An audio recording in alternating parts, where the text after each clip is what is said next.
Collocation چیه؟ توی انگلیسی به گروهی از کلمات که معمولاً با هم و در کنار هم میان میگن collocation.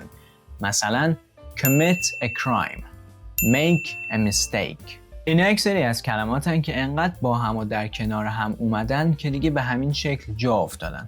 مثلا ما هیچ وقت نمیگیم do a mistake یا make a crime. یه گروه خیلی معروف از collocation ها که احتمالاً باهاشون آشنایی دارین phrasal verb ها هستن.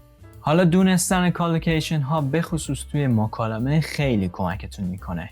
چرا؟ زمانی که شما کلمات رو در قالب collocation هاش یاد میگیرین، موقع اسپیکینگ دیگه به این فکر نمیکنین که مثلا با crime باید چه فعلی بیارم، یا چیزی از خودتون نمیسازین که به گوش یک انگلیسی زبان خیلی عجیب غریب یا گنگ باشه. در واقع دونستن collocation ها کمکتون میکنه که به خصوص موقع مکالمه خیلی روونتر و خیلی نیتیو تر باشین.